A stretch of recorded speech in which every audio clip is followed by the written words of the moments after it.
यहाँ पर ईश्वर आपको ये कहना चाह रहे हैं कि जब आप जन्म लेते हो ना, क्योंकि हमारी जो आत्मा है उसको तो सब कुछ पता है, हमारी आत्मा ऑल नोइंग है, हमको सारे पास्ट लाइफ्स पता है, हमको सारी पुरानी हमारी जन्म में हमने क्या लेसन सीखे, हमने क्या पाप किए, हमने क्या पुण्य किए, हमारी आत्मा को तो सब कुछ पता होता है, हमारे सबकॉन्शियस को तो सब कुछ पता है। लेकिन जन्म लेने के बाद हम भूल जाते हैं कि अगर कोई चीज़ हमारे साथ हो रही है तो क्यों हो रही है, या हमें किसी जगह पे हम फंसे हुए तो हमें क्या डिसीजन लेना चाहिए। तो यहाँ पर ये सुपर सोल कार्ड यानी ईश्वर आपको ये रिमाइंडर दिला रहे हैं कि go with in your heart, अपने दिल से पूछो, अपने दिल के, आपके दिल के अंदर एक आवाज उठेगी, उस हार्ट की ट्रू फीलिंग को पकड़ने की कोशिश करो। आपका दिल क्या चाहता है, आपका दिल क्या चीज करने से आपके दिल को फुलफिलमेंट मिलेगी, क्या चीज करने से आपके दिल में एक संतुष्टि की भावना उभरेगी, वो काम आप करें। और दूसरी चीज, ईश्वर आपको ये वादा करते हैं कि अगर तुम अपने हार्ट से पूछोगे या अगर आप मुझसे कनेक्ट होगे, हार्ट से पूछने का मतलब ये भी है कि ईश्वर को याद करना, भगवान से कनेक्ट होना।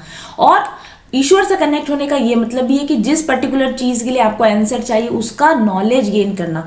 ज्ञान ही भगवान है। आप जितना जितना किसी चीज के बारे में नॉलेज गेन करते हो, जितना जितना क्लैरिटी आपको मिलती जाती है, उतना ही उतना सवालों के जवाब पाना आपके लिए आसान हो जाता है। तो ईश्वर कह रहे हैं अपने हार्ट से पूछो, मुझसे कनेक्ट होकर पूछो, मेरे द्वारा जो चारों तरफ ज्ञान बिखराया गया उस नॉलेज से कनेक्ट होकर आप उस सवाल का जवाब पा सकते हो।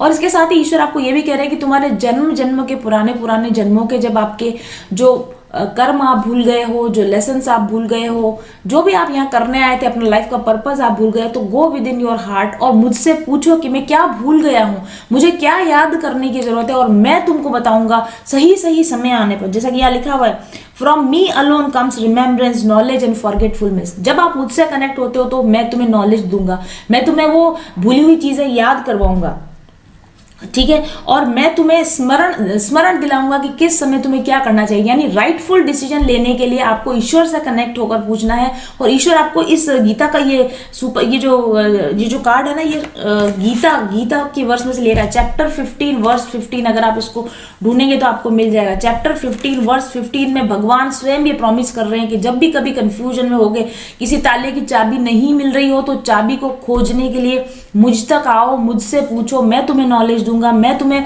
तुम्हारा टारगेट बताऊंगा, मैं तुम्हें तुम्हारा पर्पस बताऊंगा, मैं तुम्हें याद दिलाऊंगा। I am to be known by all the Vedas, और वेद मुझे जानते हैं। इसलिए यदि तुम्हें मुझसे कनेक्ट होना है, तुम वेदों की नॉलेज से कनेक्ट हो, यानी तुम स्पिरिचुअल नॉलेज के साथ तुम जाकर कनेक्ट हो। I am the author of Vedanta and I alone know the Vedas, मैं ही वेदों को जानता हूं और वेद मुझे जानते हैं। यानी मैं ज्ञान, मेरे सारा ज्ञान मुझ में है और ज्ञान के द्वारा ही मुझे जाना जा सकता है। और जो व्यक्ति को ज्ञान हो जाता है, नॉलेज हो जाती है, उसके पास सभी खुशियों की, क्या किसी भी चीज की ताले की चाबी उसके पास होती है। तो ईश्वर आपको कह रहे हैं मुझसे जुड़ो और ज्ञान प्राप्त करो और मुझसे प्रार्थना करो, तो मैं तुम्हें वो ज्ञान दूंगा, मैं तुम्हें वो नॉलेज दूंगा जो तुम्हें तुम्हारी प्रॉब्लम को सॉल्व करने के लिए जरूरी है। तो लगातार ईश्वर के साथ बातचीत करते रहिए, प्रार्थना करते रहिए, कनेक्टेड रहिए, तो आपकी खुशियों का ताला आपको मिल जाएगा। आपके पास्ट कर्मों के हिसाब से अब इस समय में आपको क्या एक्शन लेना चाहिए, आपको जो गाइडेंस चाहिए होगी, वो गाइडेंस आपको अपने हार्ट से मिलेगी, आपको ईश्वर के थ्रू मिलेगी कि कब करना है, क्या करना है, कैसे करना है। आप सही समय पर आप सही डिसीजन ले पाओगे और आप अपनी समस्याओं से छूट जाओगे।